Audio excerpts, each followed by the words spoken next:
হাড় কাঁপানোর ঠান্ডা সমুদ্র, যেখানে মাইলের পর মাইল শুধু বরফের দেওয়াল। আর সেই জমাট বাঁধা অন্ধকারের মাঝে একটা প্রাণী পথ খুঁজে নিচ্ছে তার শরীরের এক অদ্ভুত অংশ দিয়ে, যাকে আমরা চিনি সমুদ্রের ইউনিকর্ন নামে। শত শত বছর ধরে মানুষ একে ভেবেছে অলৌকিক কোনো শিং। রাজ দরবারে এর বিনিময় হতো হীরা জহরত দিয়ে, কিন্তু বিজ্ঞান যখন এর রহস্য উন্মোচন করল, দেখা গেল এটি আসলে কোনো শিং নয়, এটি একটি দাঁত। তবে আমাদের চেনা দাঁতের চেয়ে একদম আলাদা। এই দাঁতের ভেতরে আছে প্রায় 1 কোটি নার্ভ এন্ডিং। আমাদের দাঁত যেখানে এনামেল দিয়ে ঢাকা থাকে, নারওয়ালের এই দাঁতটি ঠিক তার উল্টো। এটি সমুদ্রের পানির সাথে সরাসরি যুক্ত থাকে এক জীবন্ত অ্যান্টেনার মতো।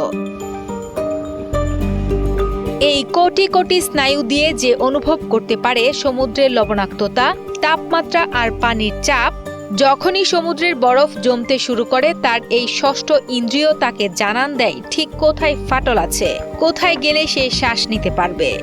এটি কেবল টিকে থাকার লড়াই নয়, এটি প্রকৃতির এক চরম বিবর্তন, যেখানে বেঁচে থাকার জন্য ধারালো অস্ত্রের চেয়ে নির্ভুল তথ্যের প্রয়োজন ছিল বেশি।